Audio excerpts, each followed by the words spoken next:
नमस्कार, मैं हूं आपके साथ सोनिया। बुलेटिन की शुरुआत करेंगे। सीएम पुष्कर सिंह धामी ने आज हर घर तिरंगा यात्रा में प्रतिभाग किया। कार्यक्रम में बीजेपी प्रदेश अध्यक्ष महेंद्र भट्ट, कैबिनेट मंत्री गणेश जोशी, सौरभ बहुगुणा, खजानदास उपस्थित हैं। आइए अब आपको सीधे लिए चलते हैं गांधी पार्क देहरादून, जहां बीजेपी प्रदेश अध्यक्ष महेंद्र भट्ट और सीएम पुष्कर सिंह धामी कार्यक्रम में उपस्थित जनसमूह को संबोधित कर रहे हैं। और देश की आजादी का प्रेम झलकता है जब हाथ पर तिरंगा होता है।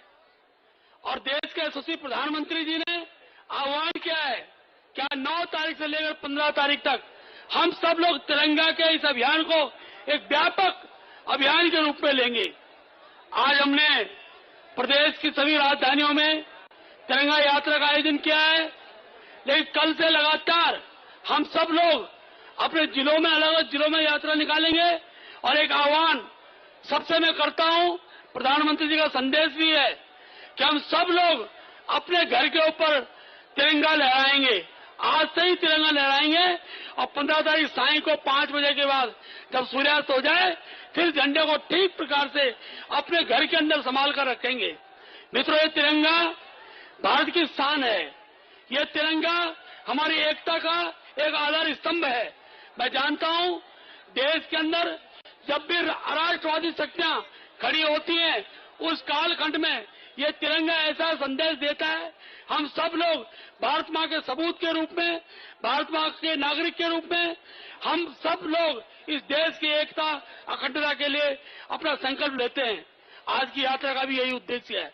मैं आप सबसे अपील करूंगा, इस यात्रा को सौहार्दपूर्ण तरीके से हम आज निकालेंगे और कल से लगातार पूरे उत्तराखंड राज्य के अंदर हम तिरंगे का ज्वार, तिरंगे का उत्साह ये व्यापक रूप से मनाएंगे। आप सब लोग इस कार्यक्रम में उपस्थित हुए, मैं पुनः अपनी ओर से आप सबका स्वागत करते हुए अपनी बात को विराम देता हूं। जय भारत, जय उत्तराखंड।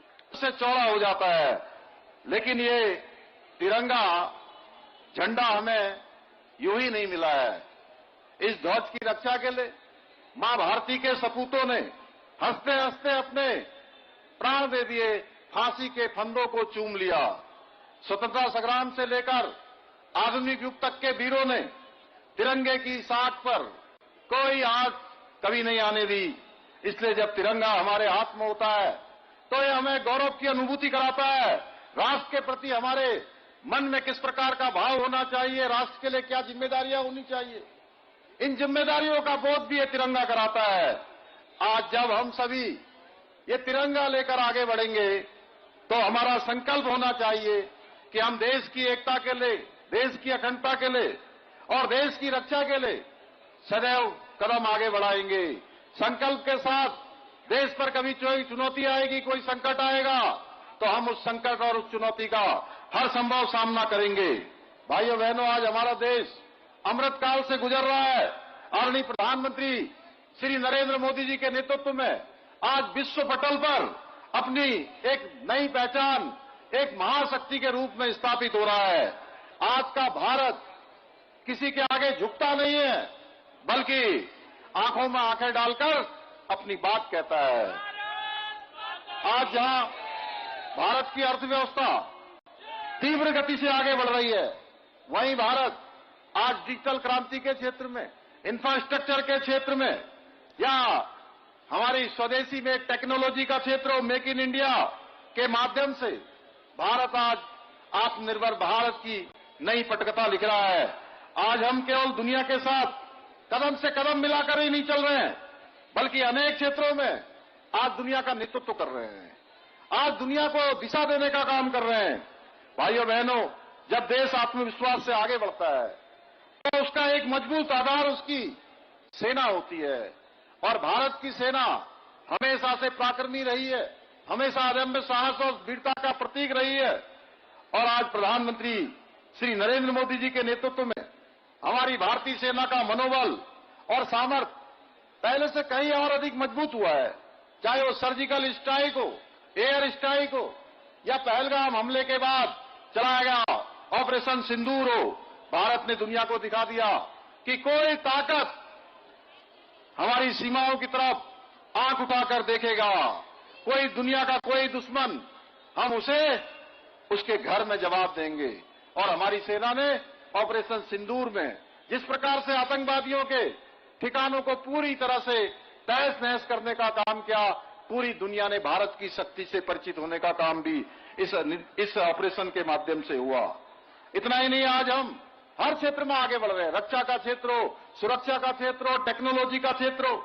भाइयों बहनों, तिरंगा का महत्व हम सब उत्तराखंड वासियों से अधिक भला कौन समझ सकता है। मुख्यमंत्री पुष्कर सिंह धामी ने रविवार को मुख्यमंत्री आवास में उत्तराखंड क्षेत्रीय कल्याण समिति देहरादून की वेबसाइट और क्षत्रिय जागरण स्मारिका का विमोचन किया। इस दौरान मुख्यमंत्री ने समिति के सामाजिक कार्यों की सराहना करते हुए कहा कि जरूरतमंद लोगों तक सहायता पहुंचाने और समाज को जागरूक करने में ऐसी संस्थाओं की महत्वपूर्ण भूमिका है। उन्होंने युवाओं से सामाजिक कार्यों में सक्रिय भागीदारी करने का आह्वान किया। मुख्यमंत्री पुष्कर सिंह धामी ने शिक्षा को समाज के सर्वांगीण विकास का आधार बताते हुए बच्चों की शिक्षा, संस्कार, अनुशासन और सामाजिक जिम्मेदारियों पर विशेष ध्यान देने की अपील की। उन्होंने कहा कि समाज के सभी वर्गों को साथ लेकर आगे बढ़ने से उत्तराखंड को नई दिशा दी जा सकती है।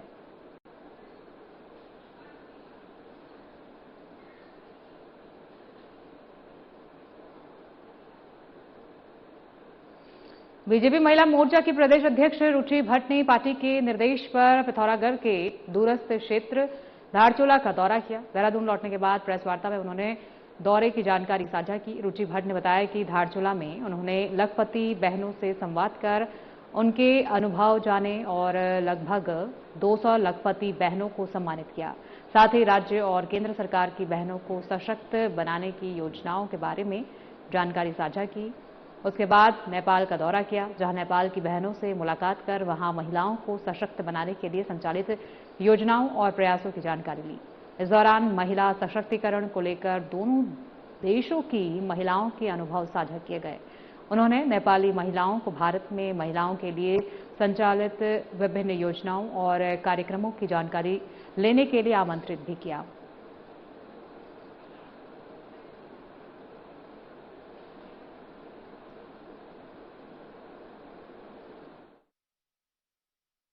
बहुत ही बढ़िया, क्योंकि धारचूला सबसे दूरस्थ क्षेत्र है और सीमांत क्षेत्र है।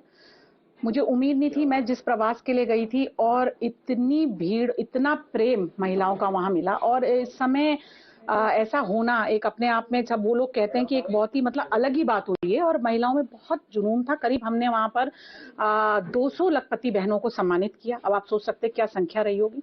और कार्यक्रम बहुत शानदार रहा, बहुत ही बढ़िया कार्यक्रम के निमित्त हम लोग गए। हम लोग आम लोगों से भी मिले और उसके बाद हमने नेपाल जाकर बॉर्डर क्रॉस करके एक नेपाल मैत्री संवाद भी अपनी बहनों के साथ किया और वो भी बहुत फ्रूटफुल रहा। वहाँ की संवाद में वहाँ की जो महिला मोर्चा उनकी जो बहनें थी, जो उनके जिले में निवास करती थी, धारचूला जो उनका जिला कहलाता है, उसमें उनसे बड़ा अच्छा मैत्री संवाद रहा। और उनको भी जाकर हमने ये बताया कि भारतीय जनता पार्टी की सरकार बहनों के लिए क्या कर रही है और हम किस निमित्त यहाँ आए थे, कैसे हमारी बहनें लखपति बनी हैं और क्या योजनाएं हमारी चल रही है। और हमने भी उनसे जानने की कोशिश करी कि क्या नेपाल में भी ऐसा कुछ हो रहा है या हम उनके साथ किस तरीके से और मैत्री अपनी बढ़ा सकते हैं। और बहनों के साथ, क्योंकि देखिए बहनें हमारे लिए, चाहे वो नेपाल की हो चाहे किसी देश की भी हो, वो हमारे लिए, हम ये चाहते हैं वो सशक्त हो।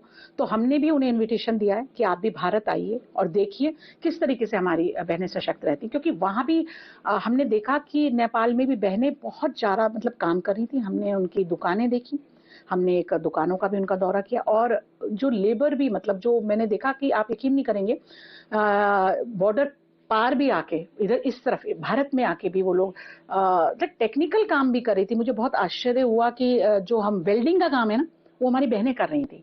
तो एक संवाद रहा, बहुत अच्छे कार्यक्रम रहे। उसके बाद हम लोग पिथौरागढ़, काशीपुर, चंपावत होते हुए और अभी हमने नैनीताल और सितारगंज में भी हमारे यही कार्यक्रम चलते रहे हैं। तो सभी कार्यक्रम उत्तराखंड में हर घर तिरंगा अभियान की तैयारी जोरों शोरों से चल रही है। आपको बता दें कि अब इस तिरंगा यात्रा को सफल बनाने के लिए हर स्तर से कार्य किया जा रहा है।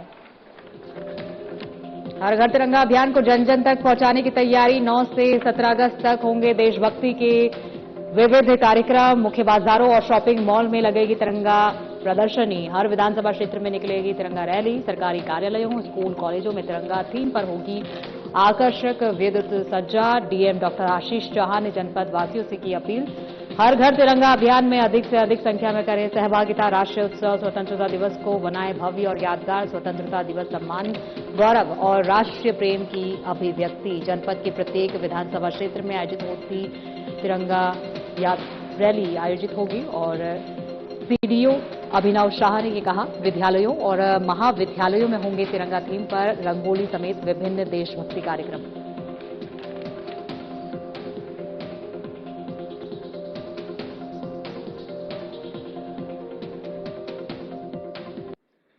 भारत सरकार द्वारा दिए गए निर्देशों के क्रम में शासन स्तर से प्राप्त निर्देशों के अनुरूप 9 तारीख से 17 तारीख तक जनपद में हर घर तिरंगा अभियान को व्यापक रूप से जो सेलिब्रेट किया जाना है, इस संबंध में डिपार्टमेंटल मीटिंग्स हो चुकी हैं और डायरेक्शंस दिए जा चुके हैं। नागरिक गणों से मेरा ये अनुरोध रहेगा कि इसमें पार्टिसिपेट करें और ज़्यादा से ज़्यादा संख्या में जो हमारा राष्ट्र का उत्सव है या इंडिपेंडेंस का उत्सव है उसको सेलिब्रेट करें। फिलहाल वक्त हो गया एक छोटे से ब्रेक का। ब्रेक के बाद फौरन लौटेंगे, बन रहिए हमारे साथ।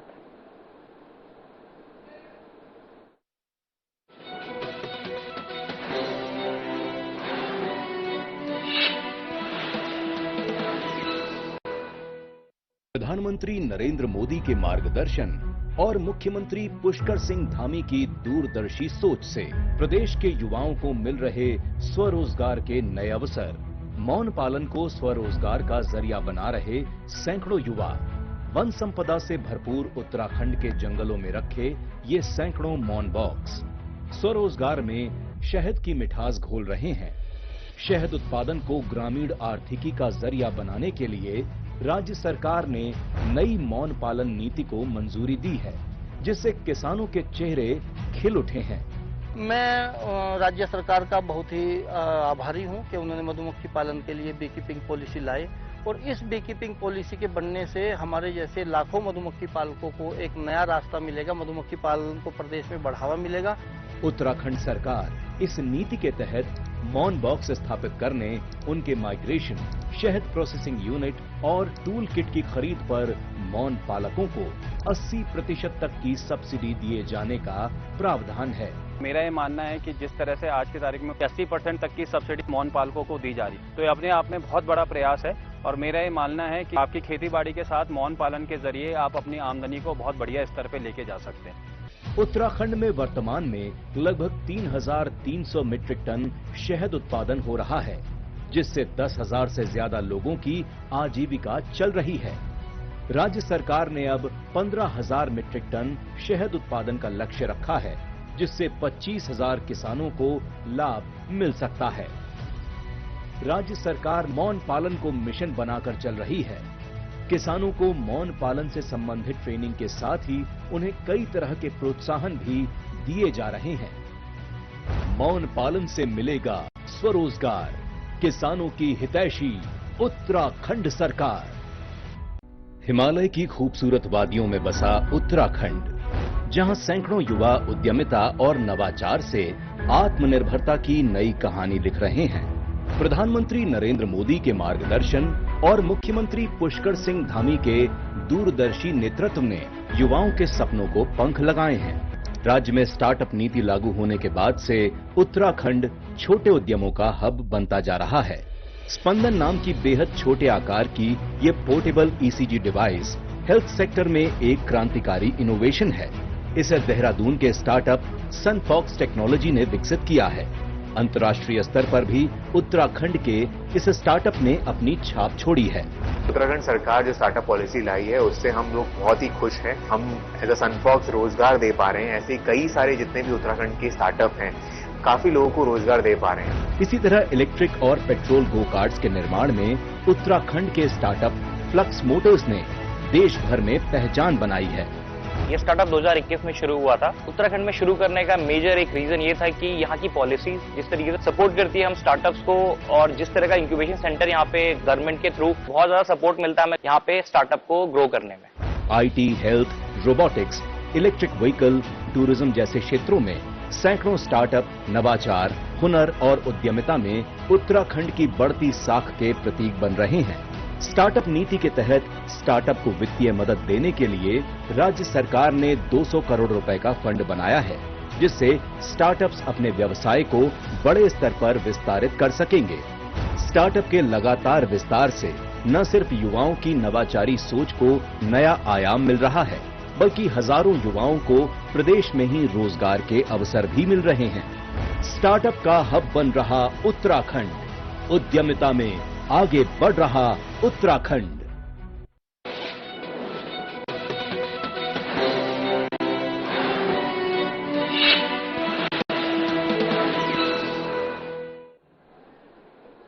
ब्रेक के बाद एक बार फिर स्वागत है। खबरों में आगे बढ़ेंगे। अगलाड़ यमुना घाटी महिला विकास मंच ने पहली बार लाइब्रेरी गुरुद्वारा सभागार में तीज उत्सव मनाया। इस मौके पर महिलाओं ने जमकर जौनपुर की समृद्ध संस्कृति का प्रदर्शन किया और लोक नृत्य, लोक गीतों की मनमोहक प्रस्तुति दी। अगलाड़ यमुना घाटी महिला विकास मंच के तत्वाधान में आयोजित पहले तीज उत्सव में लोक संस्कृति की सुंदर प्रस्तुतियां दी। इस मौके पर तांदी, छोड़े, रासो आदि की महिलाओं ने पारंपरिक वेशभूषा में प्रस्तुति दी। इस मौके पर अगलाड़ यमुना घाटी महिला विकास मंच की अध्यक्ष सुलोचना रावत ने कहा कि पहली बार क्षेत्र की महिलाओं ने तीज का उत्सव मनाया है। उन्होंने कहा कि पहले कभी इस तरह का कार्यक्रम नहीं होता था, लेकिन अब सभी पर्व इसी तरह से मनाए जाएंगे, जिसका मुख्य उद्देश्य भावी पीढ़ी को अपनी समृद्ध संस्कृति से जोड़ना है। उन्होंने कहा कि पहले ही प्रयास में बड़ी संख्या में क्षेत्र की महिलाओं ने प्रतिभाग किया और सभी अपनी पारंपरिक वेशभूषा में आई, जिससे कार्यक्रम में चार चांद लग गए।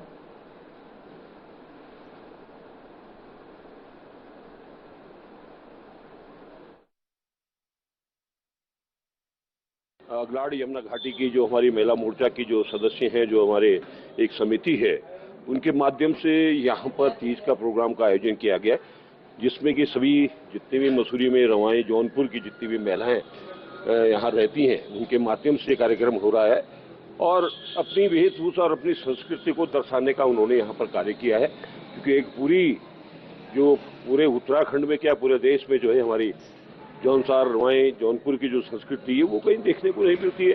अपनी वेशभूषा, अपनी भाषा है, उसके तहत जो है आपने यहाँ पर देखा होगा नृत्य कर रहे हैं।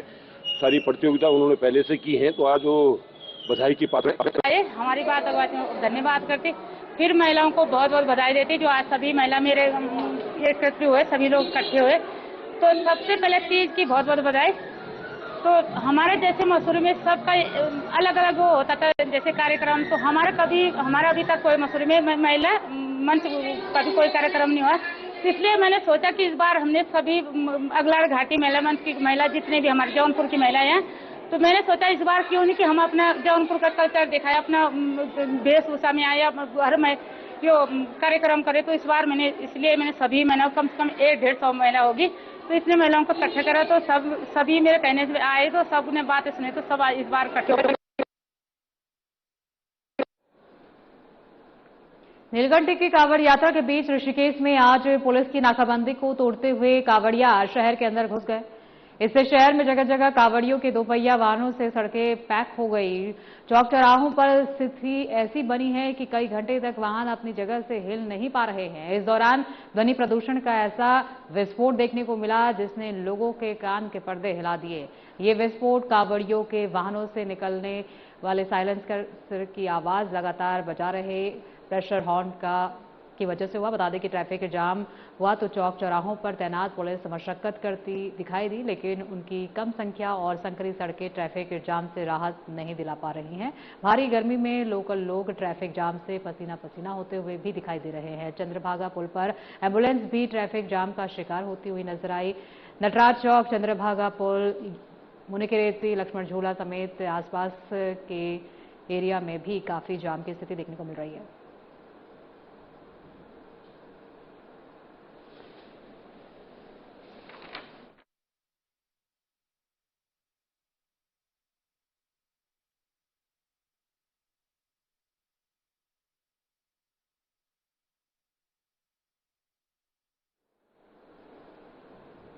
हेम्स जॉलीग्रांट को बड़ी सफलता मिली है। आपको बता दें कि 100 किडनी ट्रांसप्लांट में हेम्स को बड़ी सफलता मिली है। ये बड़ी जानकारी आप तक पहुंचा रहे हैं। हेम्स जॉलीग्रांट में नेफ्रोलॉजी और यूरोलॉजी विशेषज्ञों के समन्वित प्रयासों से ट्रांसप्लांट सेवाओं में हासिल की महत्वपूर्ण उपलब्धि।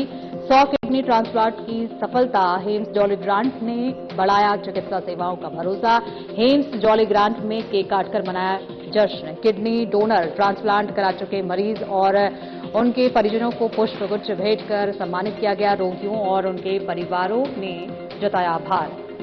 SRHU के अध्यक्ष डॉक्टर विजय धस्माना, कुलपति doctor Rajendra Dobhal, dean doctor A Sharif, principal doctor Renu Dhasmana रहे उपस्थित। 100 सफल kidney transplant HIMS Jolly Grant के लिए महत्वपूर्ण उपलब्धि। डॉक्टर विजय धस्माना ने कहा, उत्तराखंड में किडनी ट्रांसप्लांट का विश्व स्तरीय स्वीकृत संस्थान, ये पूरी टीम की विशेषज्ञता, समर्पण और आपसी समन्वय का परिणाम। ट्रांसप्लांट टीम समेत चिकित्सकों, नर्सिंग स्टाफ और अन्य सहयोगी कर्मचारियों को उपलब्धि पर दी बधाई।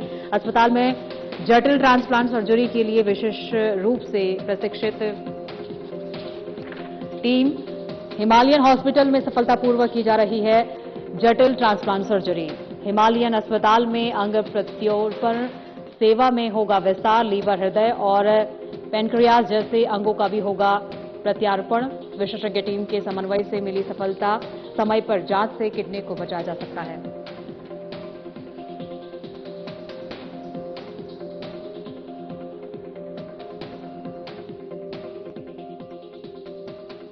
बहुत बड़ी उपलब्धि है, बहुत महत्वपूर्ण दिन है, बहुत हर्ष का विषय है कि आज हमारे यहाँ 100 ट्रांसप्लांट हो गए हैं।